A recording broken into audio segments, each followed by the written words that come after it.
Thank you. Thank you for coming. Thank you. Thank you. Thank you so much, baby. Salamat sa pagpunta. Thank you. Thank you. Yes! Congrats! Ikaw pala yun. Oh, thank you. Siya nga pala. May balita ka na ba kay Eka? Si Eka. Ako, wala eh. Wala? Hindi man lang nagpaalam. Hindi man lang niya nalaman na tinuloy natin tong storybook na to. Hindi niya din nalaman na siya yung inspirasyon ko dito. Ako, Bes, sorry. Kasalanan ko rin naman eh. Wait lang, Bes. Sorry. Excuse me lang. Hello po? Yes po. Opo. Opo. Sige po, update ko po kayo. Salamat po. Salamat po. Si Eka? Nakita na? Nakita asan? Asan? Bes. Nakita mo na si Eka? Bes. Kalma. Hindi si Eka. Pero good news. Kakatawag ng isang school and gusto nilang gawing play yung storybook mo. Congratulations, Bes. Talaga? Yeah, congrats!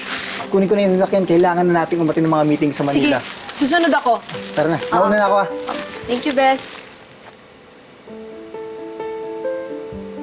Wala ba siyang sinabi sa'yo bago siya umalis? Kung saan siya pupunta? Wala eh.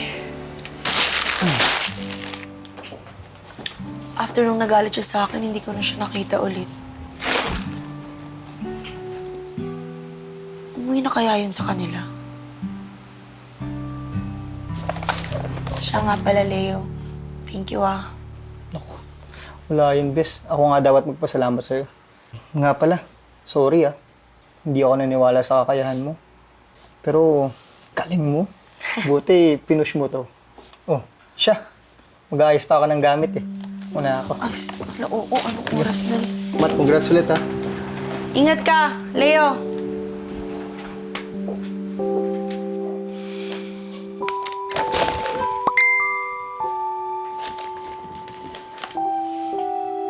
Congratulations, anak.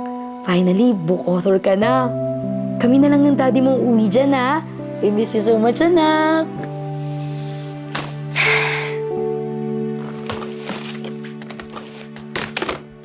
Oh, ang dami ko na kaagad next gagawin. Finally, magagawa ko na kayo.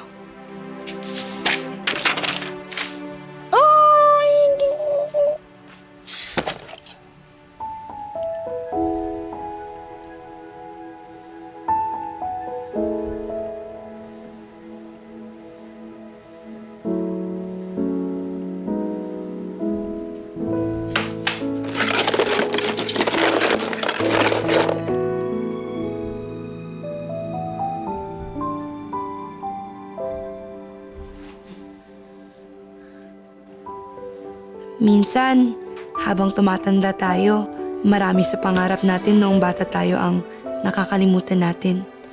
Or madalas, nag-iiba tayo ng gusto sa paglaki natin. May mga pangarap na kaya natin ipaglaban. Sana proud ka sa akin. Meron din mga pangarap. Sana proud ka sa atin. Na minsan, kailangan natin isakripisyo.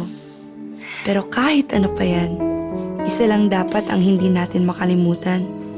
Dapat, lagi tayong masaya sa kung anuman ang tatahakin nating landas. Kaya para sa batang ako, salamat kasi pinaalala mo sa akin ang pangarap natin. Salamat at binigyan mo ako ng lakas ng loob ulit. Binangon mo ako nung nadapa ako. Tinuro mo sa akin na hindi dapat ako basta-basta sumusuko at nagpapaapekto sa sasabihin ng ibang tao. Ngayon, unti-unti na natin naaabot ang pangarap natin. Kaya para sa batang ako, malayo pa tayo sa tunay na pangarap natin. Pero, malayo-layo na ang ating nararating.